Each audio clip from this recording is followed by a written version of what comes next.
Thank you, Jonathan and Vasyl. So I will be presenting the news this week. First, I'd like to say please like the stream. It really helps us spread the word about us, and subscribe to Tochnyi for more updates. We broadcast weekly. Yeah, we've been getting a lot of success lately. I think a lot of people are citing the work of our contributors, maybe to put it generously. So thanks everyone for your support. So now I will present this week's news. Vitaly Koval, the leader of the Ukrainian State Property Fund, recently engaged in discussions with officials from the Japan International Cooperation Agency and Toho Titanium regarding potential investments in Ukraine's titanium sector. This information was shared by Koval on Telegram, as reported by a correspondent from Ukrinform. During a government delegation trip to Tokyo in February, Koval followed up with a meeting on March 8, 2024, with JICA and Toho Titanium representatives to explore investment opportunities within Ukraine's titanium industries. He presented details about major enterprises under the State Property Fund's management, including Zaporizhzhia Titanium and magnesium plant, Sumy Chimprom, which is Sumy Titanium, and the United Mining and Chemical Company, UMCC. Additionally, Koval highlighted the role of Titanium Institute, JSC, dedicated to the research and development of titanium solutions globally. That's the Japanese institute, under the fund's supervision.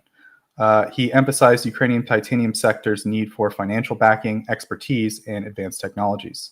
Koval stressed the importance of initiating titanium ore processing in Ukraine to compete with Russian access to these valuable resources. The United States has issued a warning to Austria's premier financial institution, Raiffeisen Bank. I'm sure I will get a chiding for that pronunciation later. International, known as RBI, regarding its operations in Russia, indicating potential sanctions and the risk of exclusion from the U.S. financial system.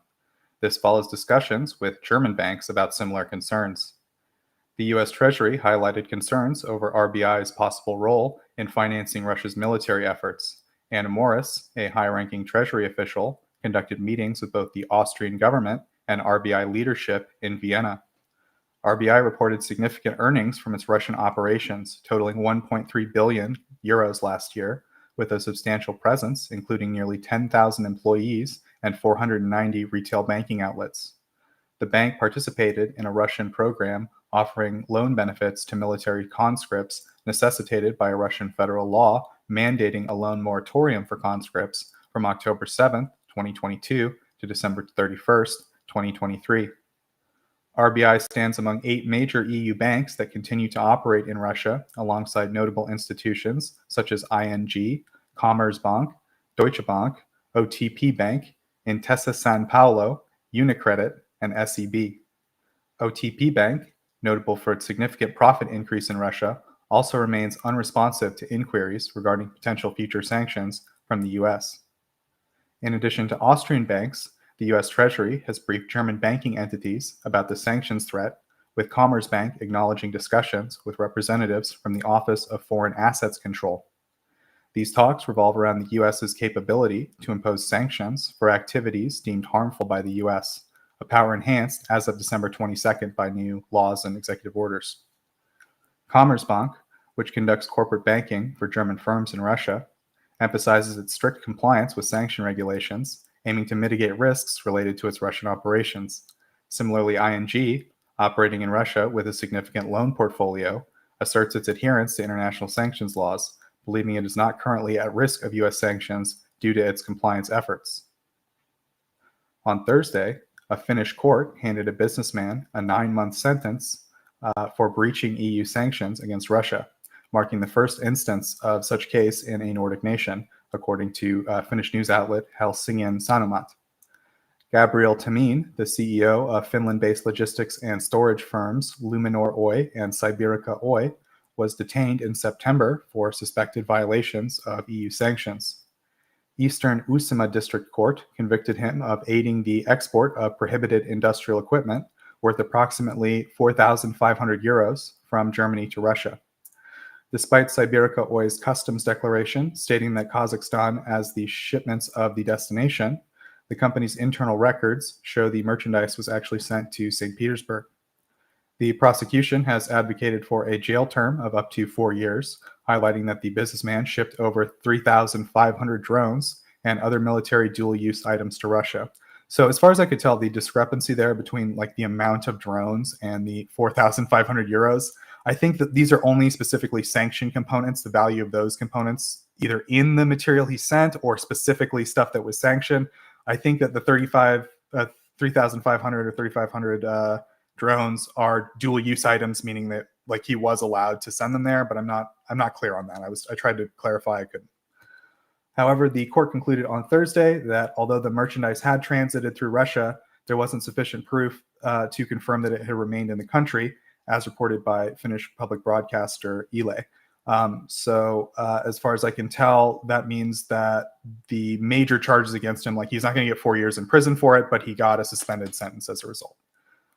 Previously in September, due to their participation in transporting a wide array of electronics into Russia, including UAV cameras, high-performance optical filters, and lithium batteries, the U.S. Treasury added the French-born businessman and his companies to the sanctions list. Democratic Party members in the U.S. House of Representatives have initiated an inquiry into SpaceX, led by Elon Musk, to address if the company has instituted sufficient measures to prevent Russia from utilizing its Starlink satellite internet service in the ongoing invasion against Ukraine. According to the Washington Post, Representatives Jamie Raskin and Robert Garcia dispatched a letter on Wednesday evening urging the company to disclose any reports of potential illegal procurements of Starlink terminals, especially within Russian-controlled territories of Ukraine.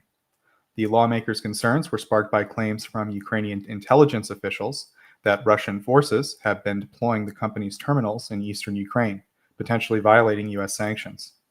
There have been indications from Ukrainian intelligence that Russian forces are using SpaceX terminals in eastern Ukraine, contradicting U.S. sanctions on the matter.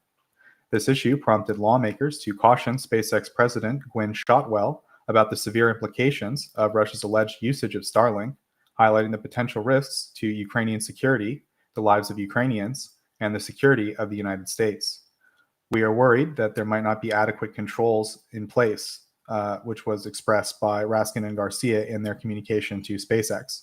The Ministry of Defense's of Ukraine's main intelligence directorate, had earlier confirmed an uptick in Starlink terminals used by Russian forces. Intelligence intercepts reveal that Starlink terminals were installed within the 83rd Air Assault Brigade of the Russian Armed Forces, which is active in the Donetsk region near Klishivka and Andriivka for internet access. The International Criminal Court has announced on March 5th the issuance of arrest warrants against two high-ranking Russian military officials, Sergei Kobliash and Viktor Sokolov, for their involvement in crimes with Ukraine spanning from October 10th, 2022 to March 9th, 2023. These individuals are accused of orchestrating attacks on civilian infrastructure, causing undue harm to civilians or damage to civilian assets, and engaging in inhumane acts which constitute crimes against humanity.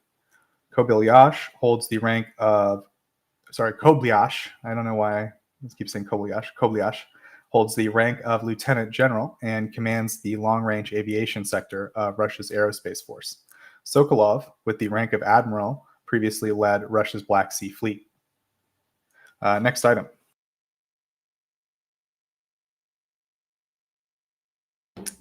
Next topic, I suppose I should say.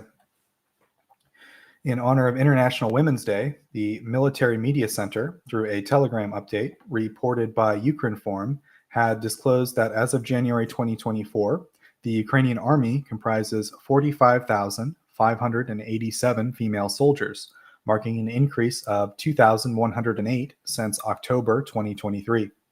Among these servicewomen, 13,487 hold the status of combatants currently. It is also noted that over 4,000 women are actively serving in conflict zones. Overall, the number of women employed and serving in the Ukrainian armed forces exceeds 62,000. This update coincided with the celebration of International Women's Day for women's rights and international peace on March 8th. This year, female soldiers of the Armed Forces of Ukraine have received sets of summer field uniforms designed to fit women's parameters for the first time. The Ukrainian troops have already received 50,000 sets of female summer uniforms. The troops already receiving the sets, which were announced by the Ministry of Defense, are designed to ensure comfort of women during field missions at permanent bases.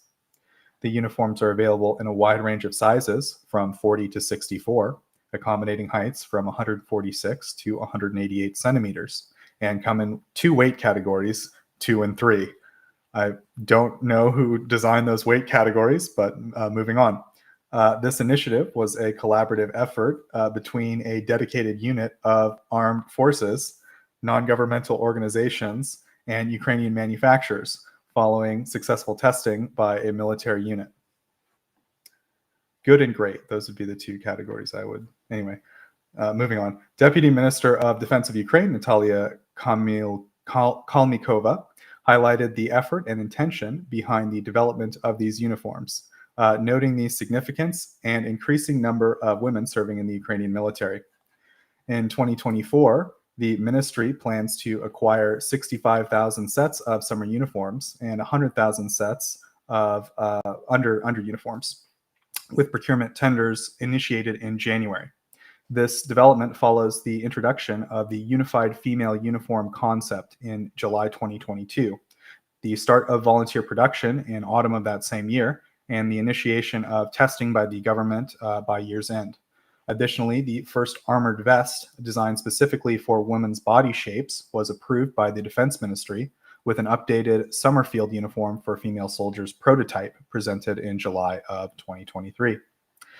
Next topic. Sorry about that. I tried to mute on that, clearing my throat. Next topic is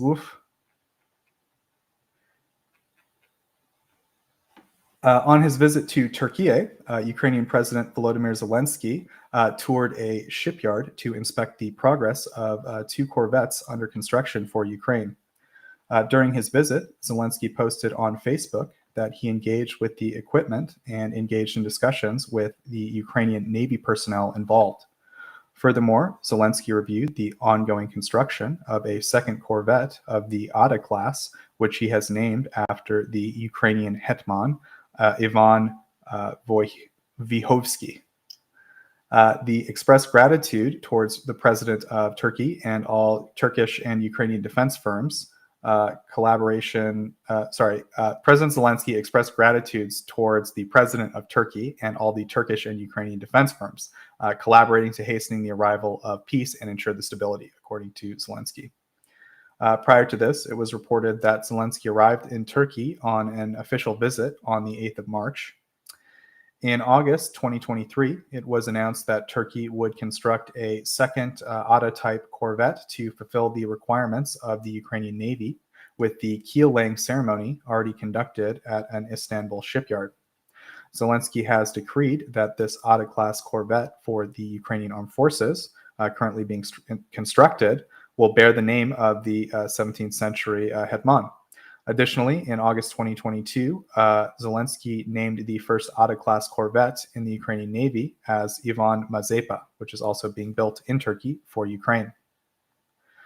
During a press conference in Odessa on March 6th, as reported by Ukrinform, Ukrainian President Volodymyr Zelensky announced that Ukraine and Greece have started drafting a bilateral security agreement.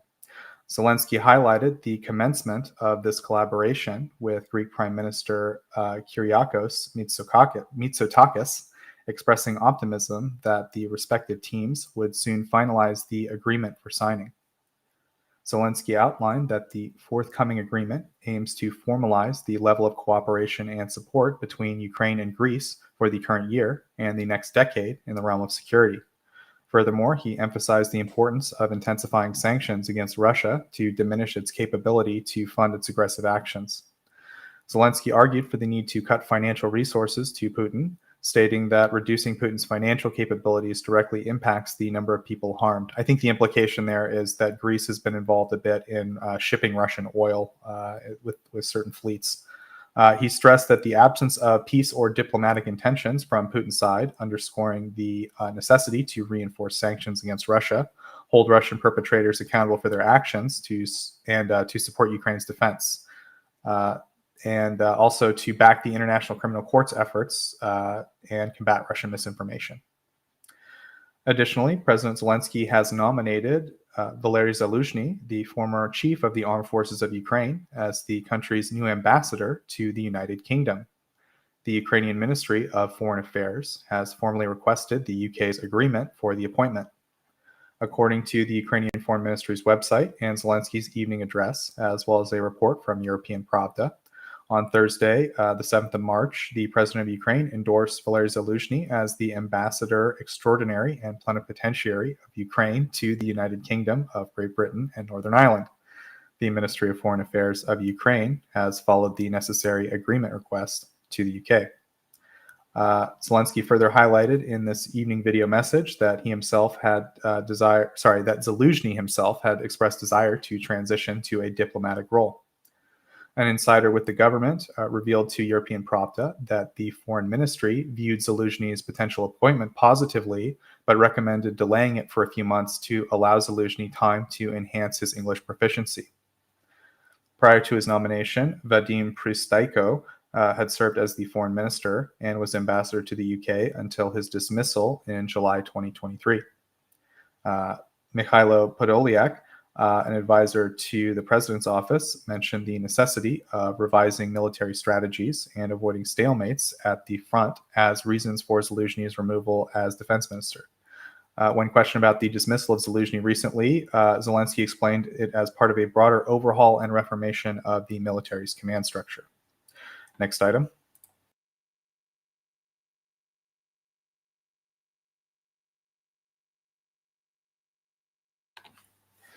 The capacity for refining oil in Russia has been notably impacted by a series of drone strikes by Ukraine on the refineries across the nation, leading to a projected delay in restoration efforts due to sanctions.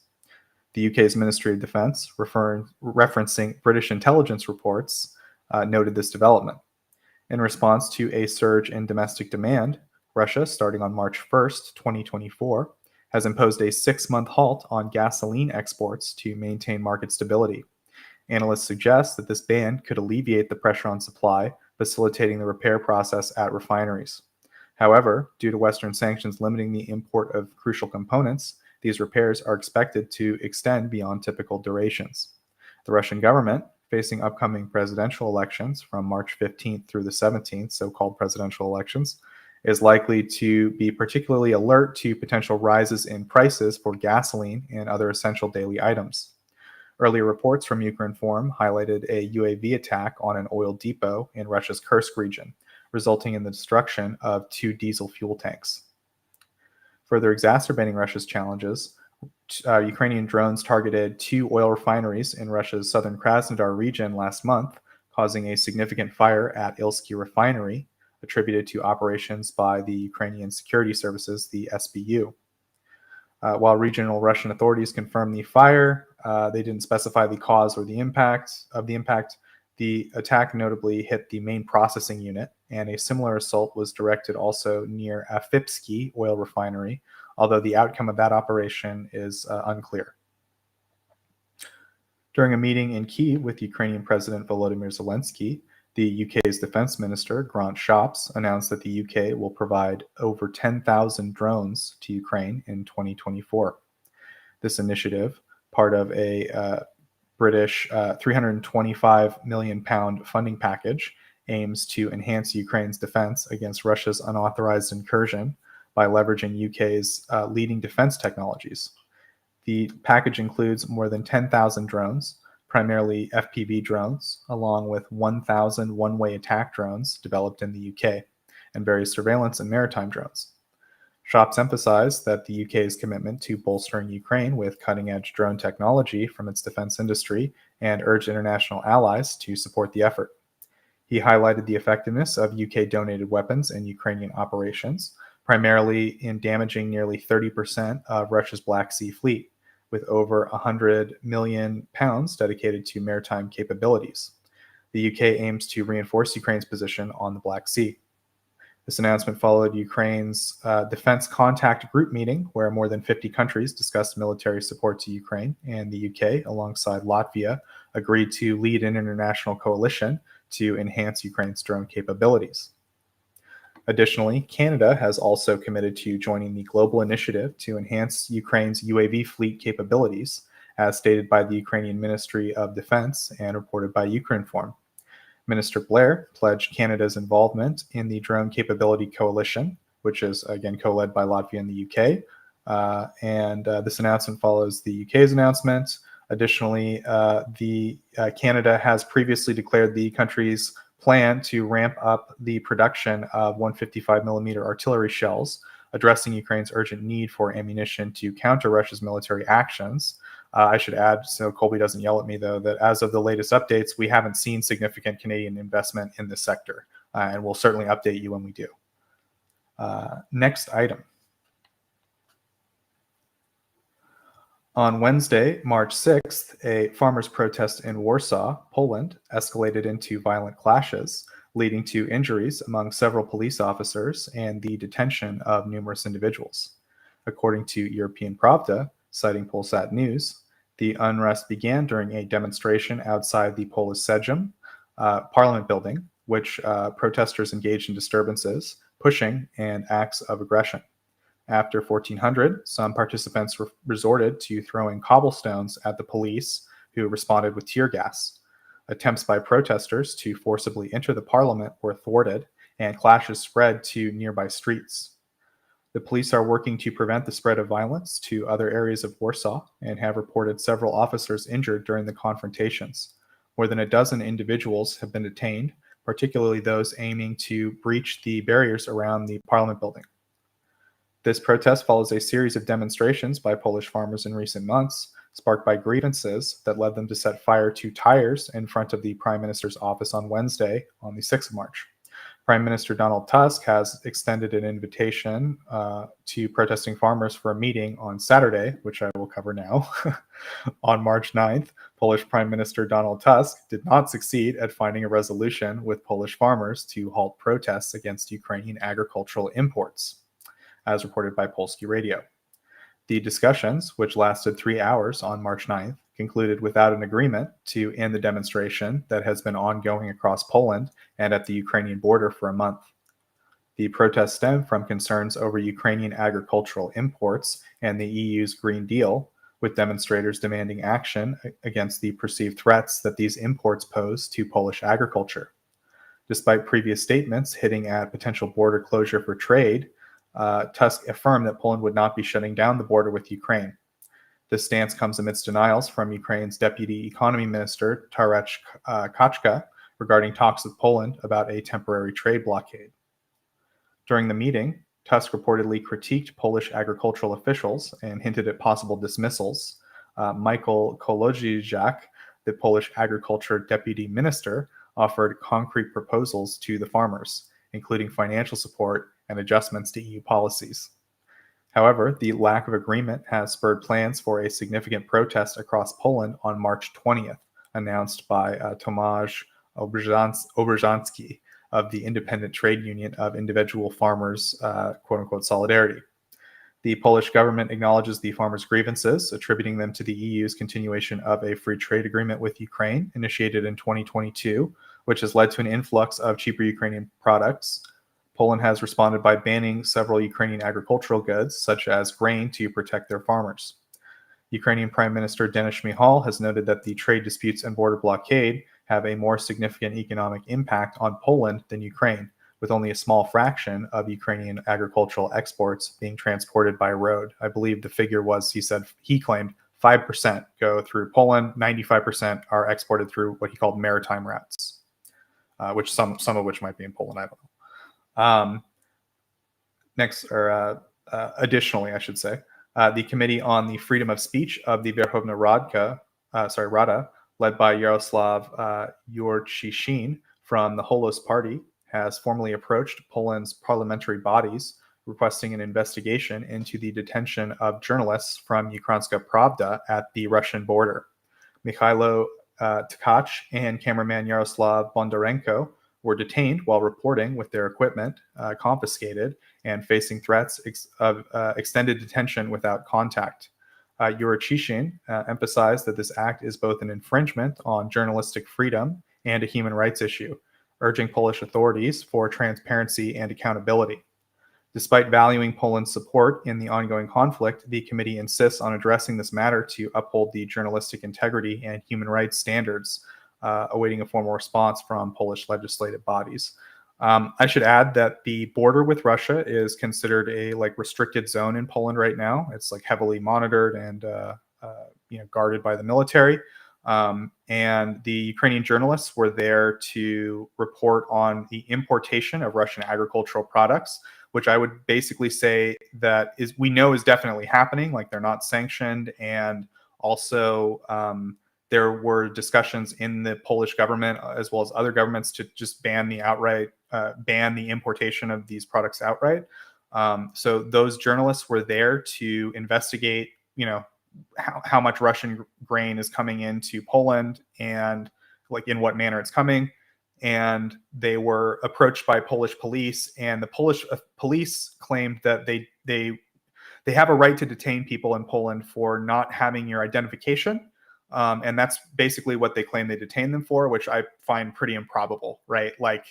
That some foreign journalists didn't have their passports. Are you kidding me, right? But I mean, as far as I could tell, the Polish government is probably a bit justified in being nervous about their border with Russia. But I think that the way that they detain these journalists seems a bit unusual. I'll put it that way. And I think it's right for the Ukrainians to maybe demand some answers there. So that's maybe my opinion or my own research. But we'll go ahead and move on to the next topic.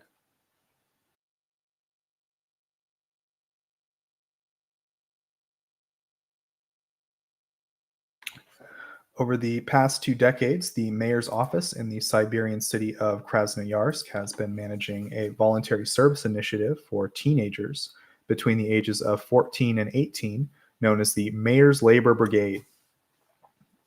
However, since the previous year, teenagers from Krasnoyarsk have been assigned a new range of responsibilities.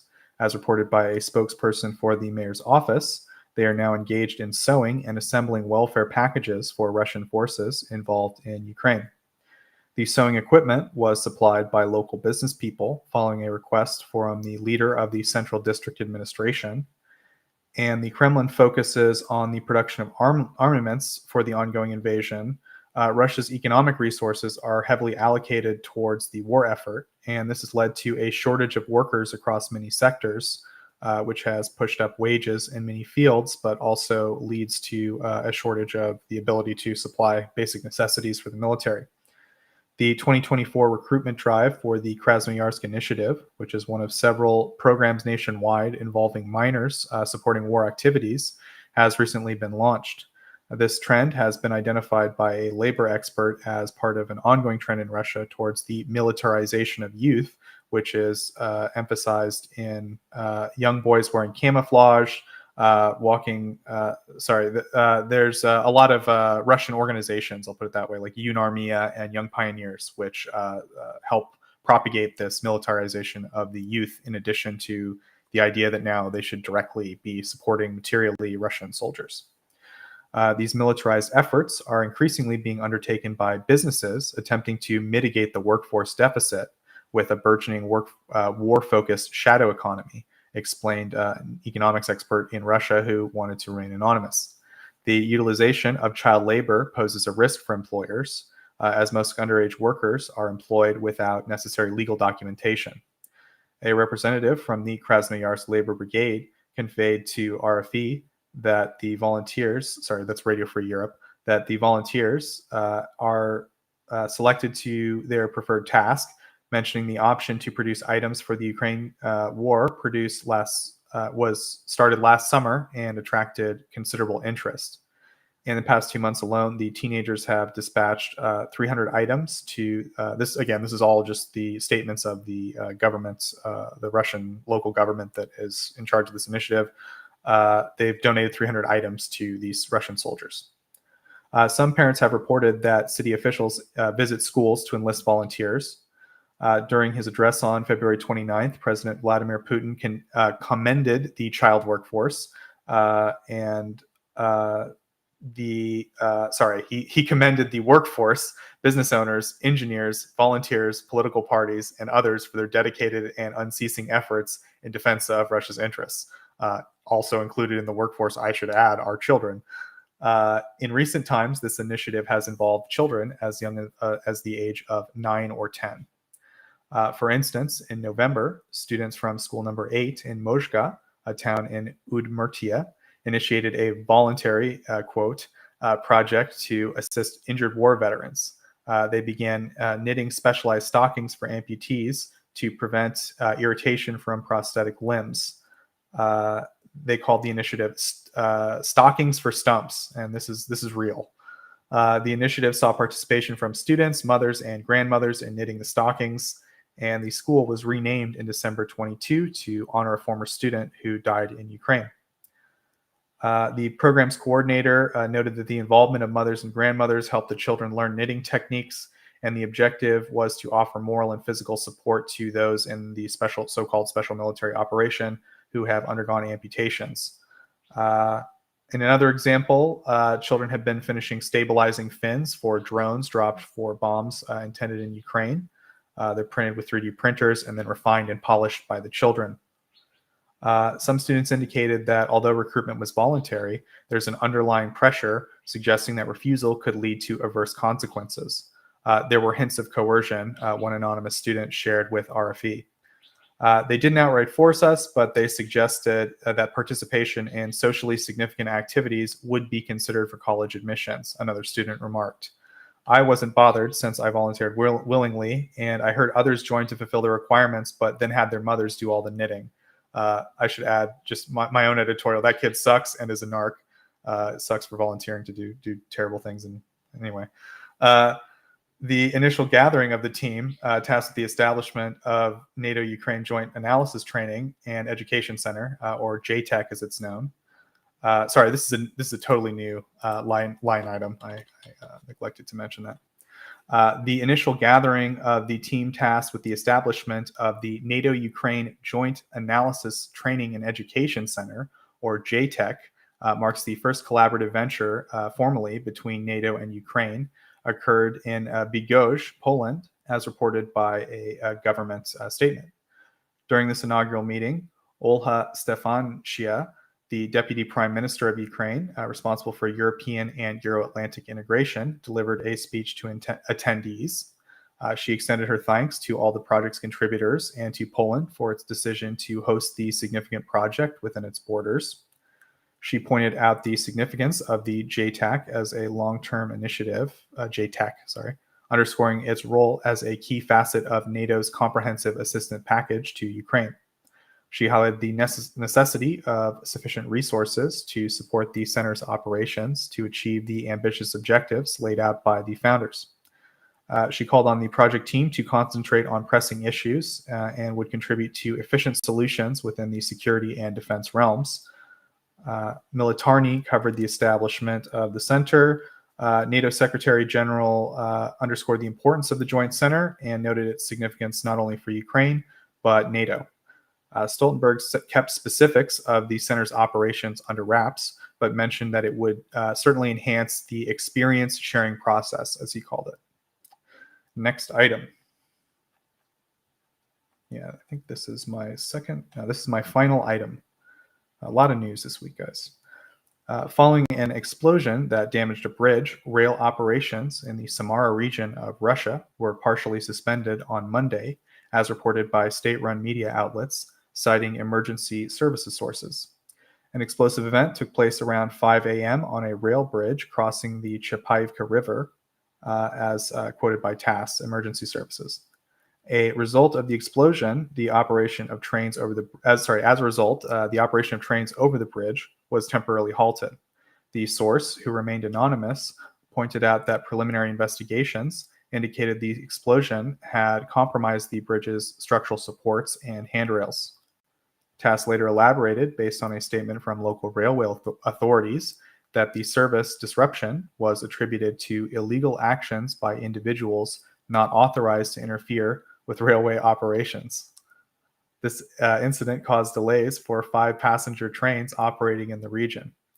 Simultaneously, Russia has taken legal action against young individuals for their involvement in pro-Ukraine railway sabotage activities. Ukrainian military intelligence HUR acknowledged the explosion on the railway bridge, although it remained unclear if the act was directly linked to themselves. The railway in question was being used by the invading country for transporting military materials, including ammunition produced at the JSC polymer factory in Chapayevsk, HUR stated. In other words, when asked, HUR basically said, well, this is a legitimate target, but they didn't really say, like, we did it. So I don't know. Located about 40 kilometers south of Samara, the regional capital in Chapayevsk, has a population of roughly 70,000. HUR noted that the damage inflicted on the railway bridge would render it unsuitable for some time, although it did not detail the method used to assess that damage. Since initiating the full-scale invasion, Russia has reported several instances of attacks on its transportation infrastructure, attributing these sabotage efforts to Ukrainian operations. So that concludes my little news report for this week. But I've got a couple of things I wanted to clarify with a few people. So first, it's with John. So John, how you doing, John? First off, I'm doing pretty well. Can y'all hear me? Yes, you sound good. Yep. So sorry, I just read a lot of news. My brain's still a little fried there. Had to pronounce a lot of European names, John. Anyways, I think you wanted to talk about the Russian GLSDB. Is that right? Well, SDB, but more or less. Sure. Yeah, maybe you can clarify for our audience like what that is. Maybe introduce it, and just go ahead, John. Can one of y'all get the tweet that I sent over? Can one of y'all get that pulled up?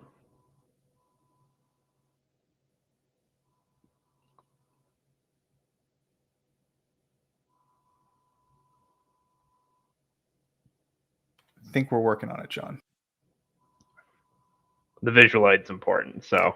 That was the wrong one. I'm sorry. It's coming. Jamie, pull that up.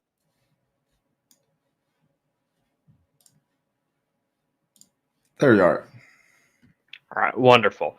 So, in the past week or so, it would appear the Russians have deployed a new, previously unseen precision guided munition of some description. It started circulating on this one particular Ukrainian Telegram channel about 2 or so days ago. And then once they had published those images, a bunch of Russian Telegram channels, including Fighter Bomber, followed it up and posted their own images of the new munition. So if you can pull up that first image there in that tweet. So Fighter Bomber posted this, and this appears to be the new munition overall. It's a glide munition of some description.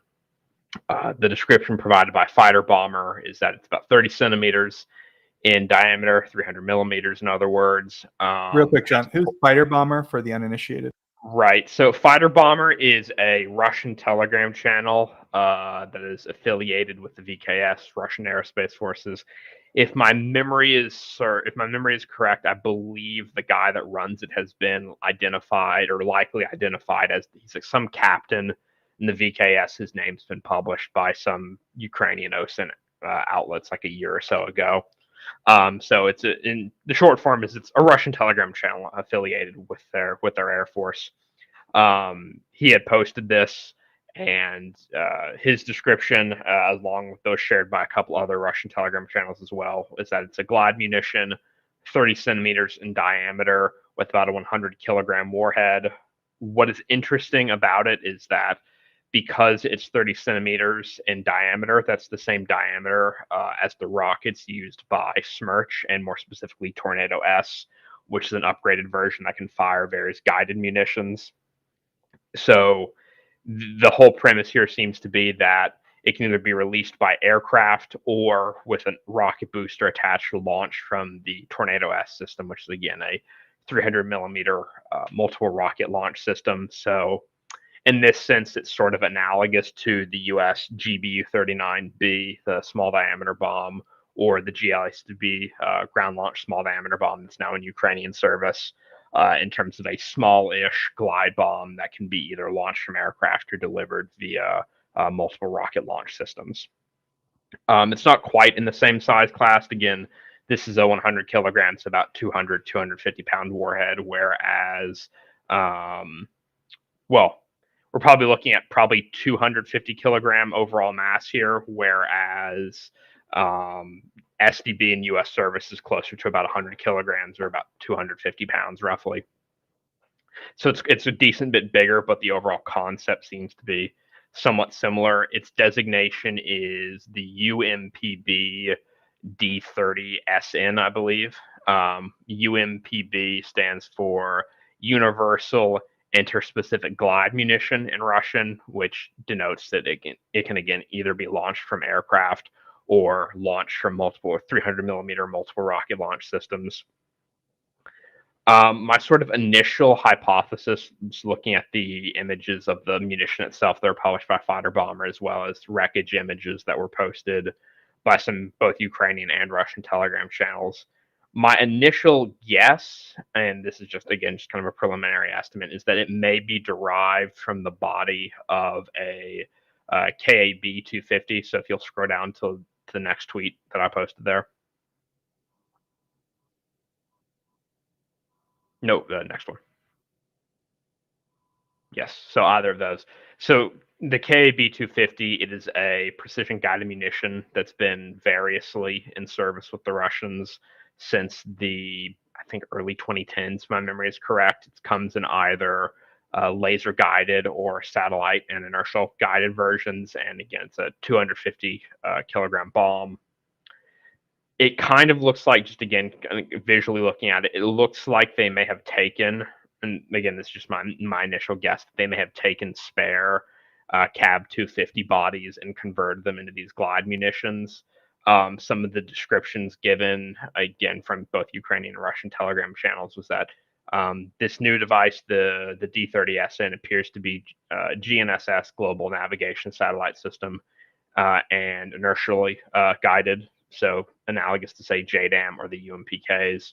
More specifically, there were some claims that the Russians specifically repurposed a guidance kit derived from what they've been using with the UMPKs, which, again, for those who aren't particularly familiar, those are the glide kits they've been installing on their previously unguided general purpose bombs. So the FAB 250, 200 kilogram general purpose bombs, the Fab 500s, the 500 kilogram versions, and then a couple largers, the thousands, and the Fab 1500s now.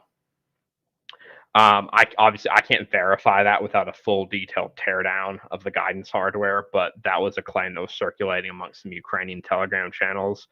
I think it's plausible, but I can't actually validate that without a full hardware teardown.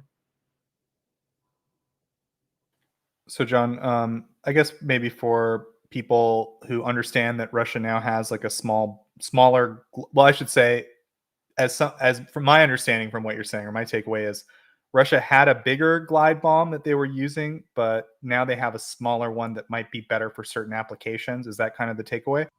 So what they're probably going to get out of this is there's a couple potential ways to look at this. So on the one hand, the aerodynamics of the Fab series, which is their primary series of general purpose bombs, the aerodynamics of them are not fantastic, nor are the aerodynamics of the UMPK modules they've been installing to turn them into precision guided glide bombs. They're kind of these big, chunky bomb casings. The glide ratio on those things is probably not fantastic. They're getting about 60 to 70 kilometers or so from a high altitude, high airspeed release.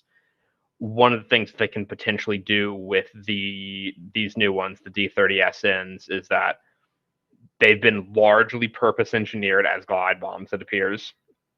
And just looking at it visually, it seems like this would potentially have a much better glide ratio. So this could potentially allow them to generate air-to-surface fires at greater ranges if they're going to be releasing from the same altitudes and airspeeds they've been releasing the UMPKs.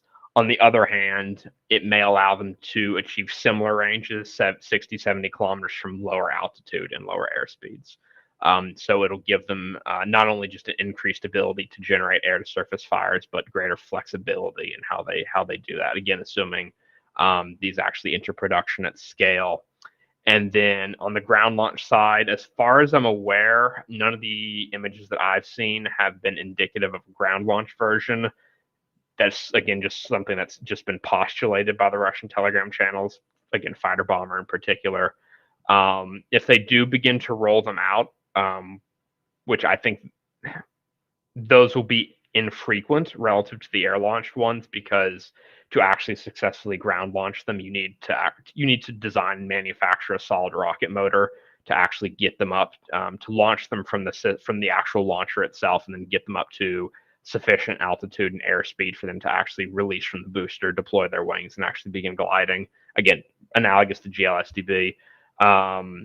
That could potentially compensate in some deficits if they're having any with Tornado S production. They have a specific GNSS INS guided a 300 millimeter rocket system, essentially analogous to Gimlers they've been using since the beginning of the invasion.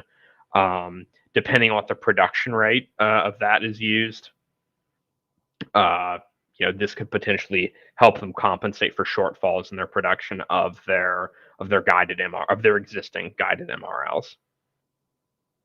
And then the other thing from an air launch standpoint is, because they're smaller than the FABs, the FAB 250s and the FAB 200s, well, I should just say they're smaller than the FAB 500s, they could potentially carry more per sortie.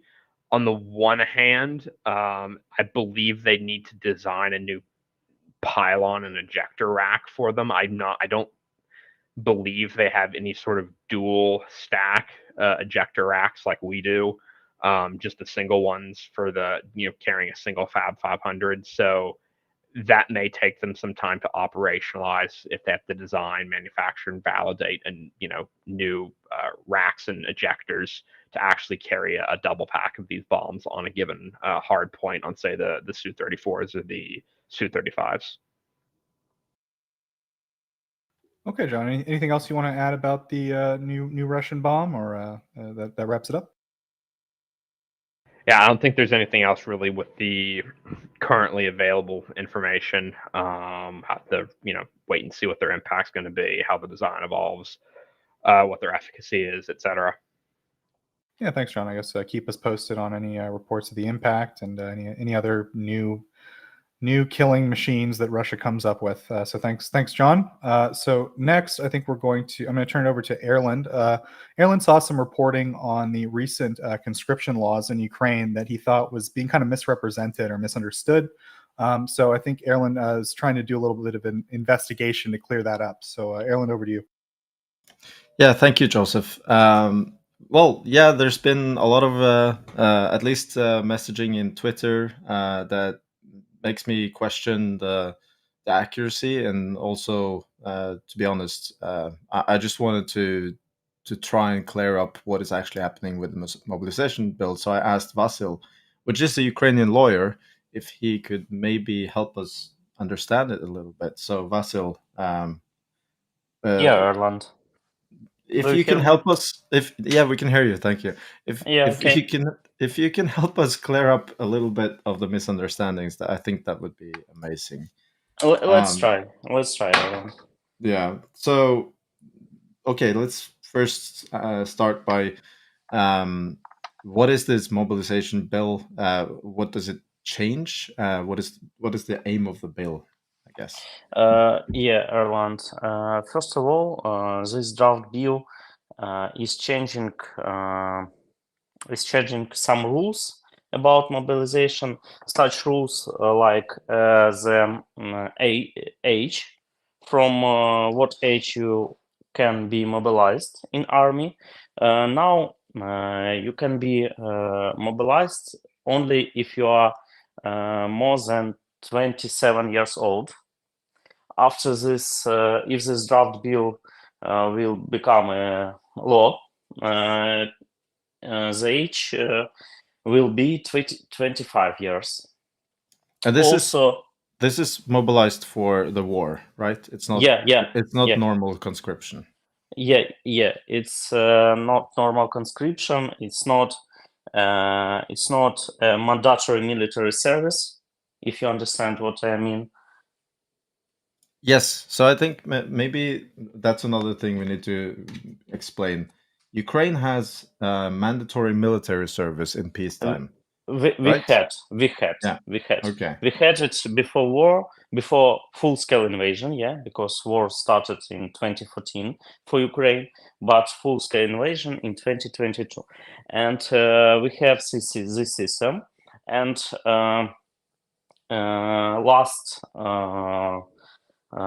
last mandatory military service was in 2021, in autumn of 2021. So no After, new conscripts for the general military service was for mandatory military yeah, service. and Yeah, this is one year, right? yeah. 1 year, and in some units is 1.5. Understood. Yeah, and such system was for young men, for 18 years old, yeah, who wasn't go to university or another high school. He have had to go in mandatory military service. But after full-scale invasion, the president didn't issue decrees about new one subscription, yeah, for mandatory military service, and only about mobilization. Okay, so basically, after the full-scale invasion started, martial law was introduced, and a lot of different rules changed, and they didn't call up people for their 1 year mandatory service anymore. Yeah, But yeah, the people who but we had a problem that those people who served in this mandatory service haven't been demobilized even now. yeah, They so have they're still serving. yes, they're still serving. I think 1 month ago were have been passed a bill about their demobilization, and president, I think this week, issued the decree to demobilize this man. It's about this mandatory service, military service. Yeah. How many people are in that situation, more or less? I'm not sure, because I think someone of them can sign a contract and become ordinary military unit. Yeah, that is why I think it's about it's absolutely about thousands of peoples, maybe 30,000, maybe 50. I'm not sure. It's about something like that, I think. So we're not talking about the main battle force of the army, but it's still no. But Erlend, this soldiers mainly haven't been involved in a battlefield, in main battlefield. Yeah, in yeah, battle. because there is a law in Ukraine that says that these which are serving under the first 1 year term, they are not supposed to go to the front lines. Yeah, in such situation, it's not about mobilization in a martial, according to martial law, because if it's about mobilization according to martial law, you can be mobilized. Yeah, after that you will go to study, not less, I think, maybe 1 month, maybe more, and after that you will go in a military unit, in some of brigades, according your achievements, according your what you can to do with it according to it. Yeah, depending on the military education, Yeah, etc. yeah, Yes. Okay. yeah. So yeah. these And these this yeah.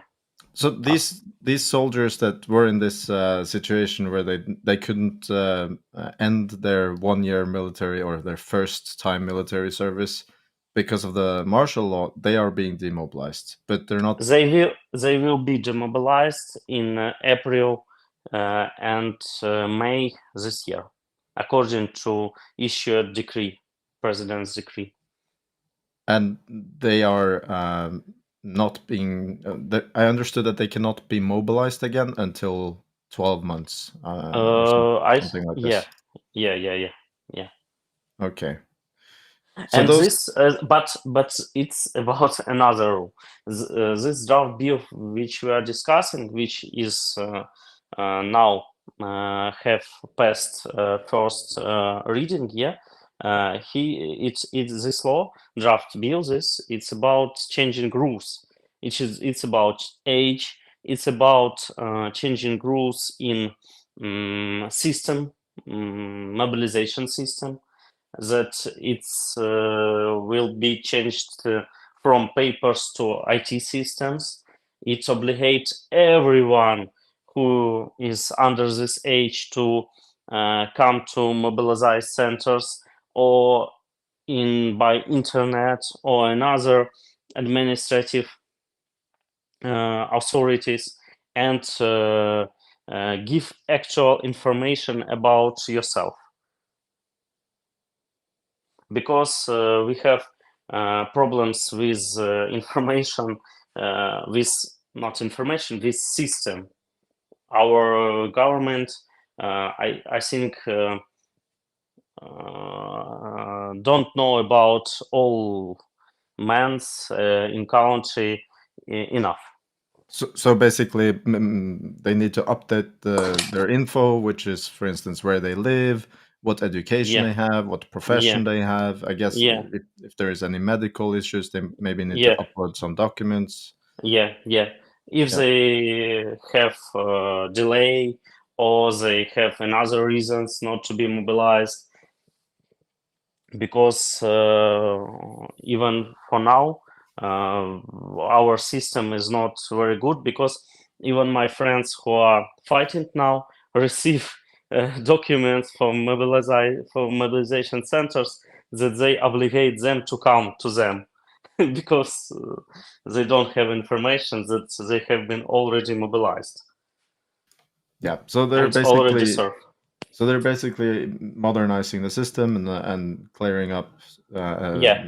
errors in the registry. I understand. Yeah, and also it's make some penalties, extra penalties for people who not come to mobilization center, not update their info, and make another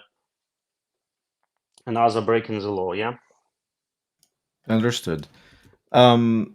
But this law has been, yes, it passed the first reading, and then it was sent to Committee. basically, yeah, to the committees. And what happened there? Because I've heard that they got a lot of amendments, and Yeah. in not like a couple of hundreds, but thousands of amendments. It's right? I think it's near 4,200 amendments have been it's have been more than such quantity, and they have been for 2 weeks, because this draft bill were passed I think 7th of February, and according to our rules, parliament, our deputies were given 2 weeks for amendments, and for 2 weeks such big quantity were given. And Does that mean that someone is trying to stop the bill? What does it mean? Because for me, this seems very unrealistic to be able to actually debate and vote in the parliament. I think it's a politic. it's politics that opposition in our parliament, our parliamentary opposition tried to receive some points political in this way. They speculated about this bill.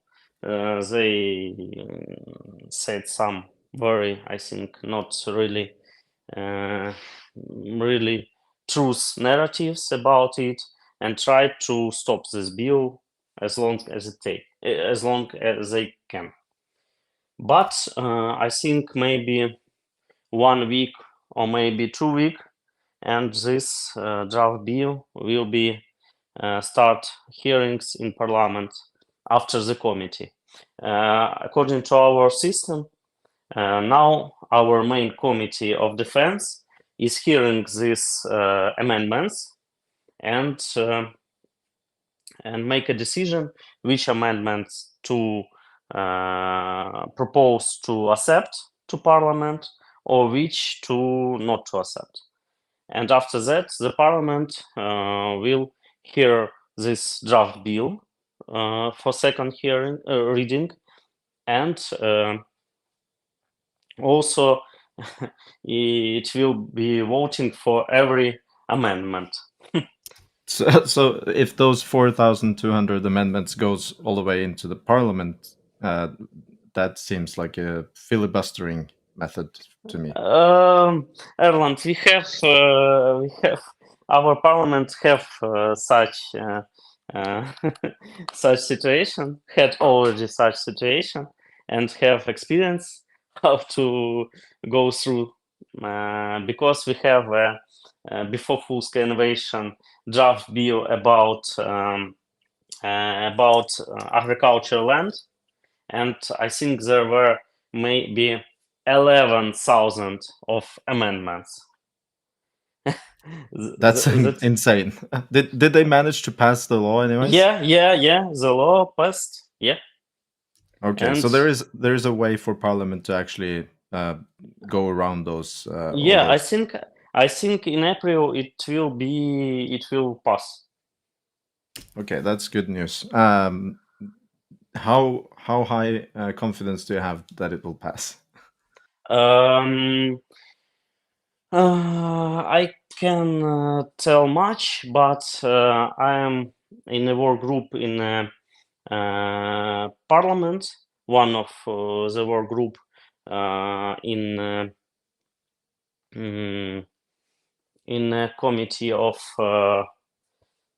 1 second, please.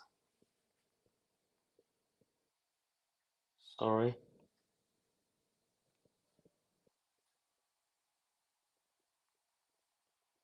Yeah, so you're basically in a revision group for yeah, work group in I think it's not very correct, but legal committee. I think you understand. And we discussed some sides of this draft bill, which changes our procedure law, court decision, and something like that. And we discussed, and the chief of committee said that it will be passed not so fast as they planned, but it will pass.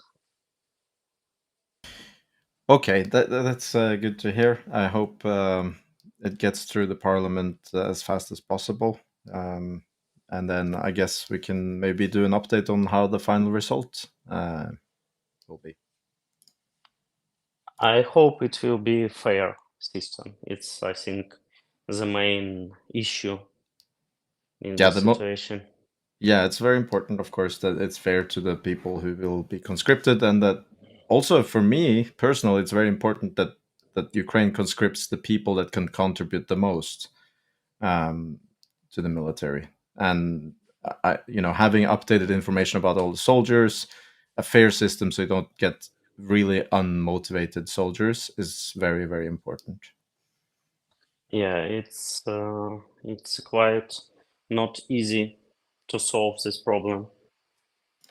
It's not only about words and rules. It's about more.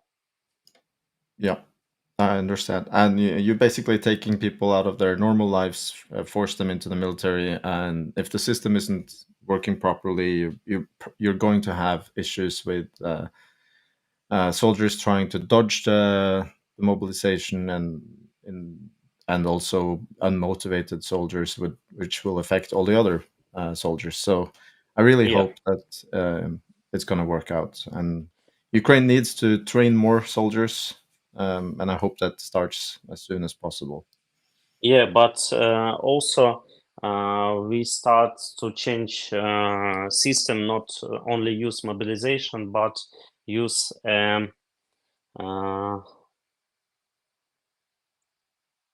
Contract soldiers, basically, right? Yeah. Volunteer service. Yeah.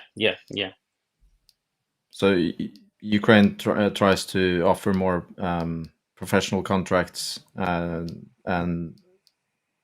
have some incentives for people to join the military, I guess. Yeah.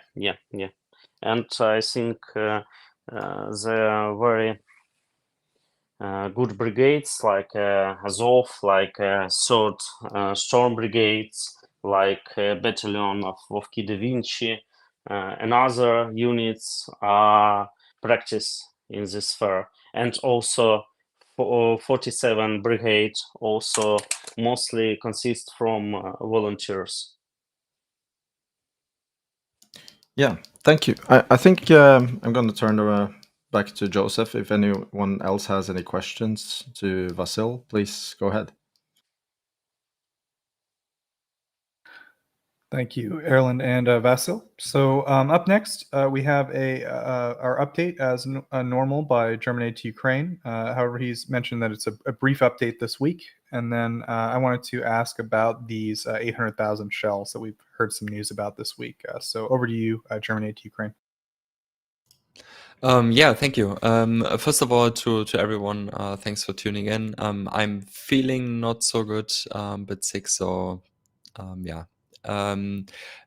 Joseph, do you want me to ask first about the shells, or do you want to make the update first? I think update first, but up to you, man. Sure.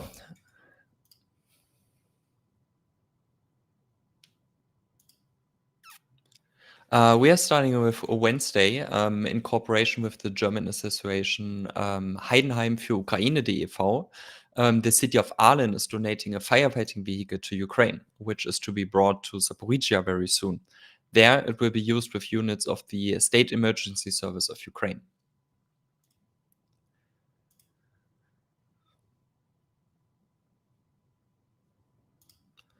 On the same day, we got new details about the German participation in the SEC artillery ammunition initiative for Ukraine. The government spokesperson announced that Germany will invest a 3-digit million sum in the located 155 ammunition, but he did not yet want to give an exact figure. And already last item. On Thursday, the German embassy in Ukraine published that organic farmers in eastern and southern Ukraine has received generators financed by the Food and Agriculture Organization and the German government to help them withstand power outages and maintain production. It was also announced that they will donate another around 160 generators, which are to be delivered by the end of this year. Yeah, and that's already the update for this week. Hey, man, every bit helps, right? Yeah, sure. Okay, so I wanted to ask you. So I was doing my news report like I do, and working on all the items. And I saw this 800 shells news coming up, and I was like, okay, I'll just I saw like some different. I saw headlines that didn't match up or didn't make sense to me, like reading them one after another. They sort of contradicted each other, I guess. And I was like, okay, I'll just in my news report, I'll read what happened, and I'll in my news report, I'll clear it up. But I was like unable to make heads or tails of it in the time it took me to compile the news report. So I thought I would just ask you about it because you probably had a clear understanding because at least Germany's involved. So you probably know kind of the big picture of what's going on. So yeah, I thought I'd ask you about it. So basically I read 3 articles. One article said they don't have enough money for all the shells yet. One article said they have exactly the amount they need for all the shells, and one article said they have more money than they need and they want to get more shells, or the plan at least is to get more shells. Go ahead. Then 800,000. Go ahead. Yeah, so my understanding of the situation is that originally announced in February 2024 were 800,000 shells, right? 500,000 155 and 300,000 122. After Norway joined the initiative, I believe it was after Norway joined, with, Erlend, please correct me, 150 million euros. They first there's a 1 million shell pledge. The Norwegians are, from my understanding, the only source which spoke of up to 1 million shells. Important to notice that they said and other types of artillery ammunition after 155. So it's not that they have found more ammunition of 155 or 122. We are talking about another unnamed caliber, artillery caliber, which could, of course, be a lot of different stuff. But as far as I know, the Norwegian government was the only source talking about these up to 1 million shells. So I would be cautious with it, but in any way, it's great news. After Norway pledged, the President Pavel said that they have now the financing for all 800,000 shells, which was very, very good news. And just a day later, I believe it was a day later, Fiala, the Prime Minister of the Czech Republic, said that it's not 800,000 shells. They have now the money to buy the first batch, and the first batch is 300,000 shells.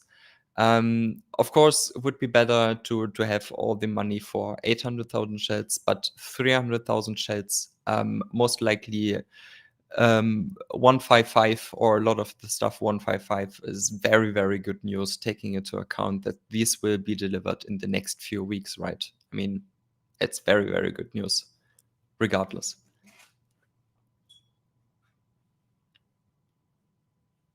I hope that was a good summary, or...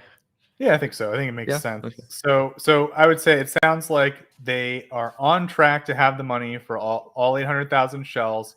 300,000 shells is a done deal. You know, money's been promised for maybe 800,000, maybe. If not, then it seems like we're reaching that goal. And then maybe on the table, assuming Norway isn't hallucinating, is maybe to like look for more shells in addition to that. Is that kind of a broad summary? Yeah, I think so. I mean, for example, with the 300,000, the first batch, right? The 300,000 shells. I really don't think that the German commitment, for example, is included in this. Although we have publicly said that we are contributing to the initiative. During the week when they already said that they have enough money now, the government spokesperson still said we are on very, very advanced talks, and we already know that we are providing a couple of 100 million euros. But a contract or something else was not signed yet. So I don't think that the Czech side would say, hey, this is guaranteed money from the Germans, or we have now the funding.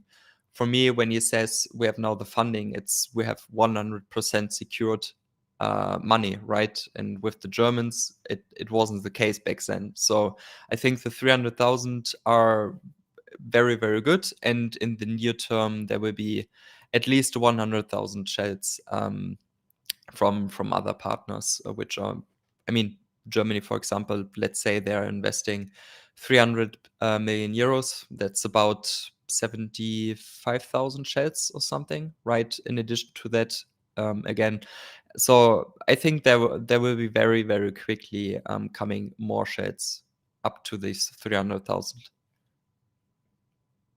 Yeah, I think that's a fairly accurate summary.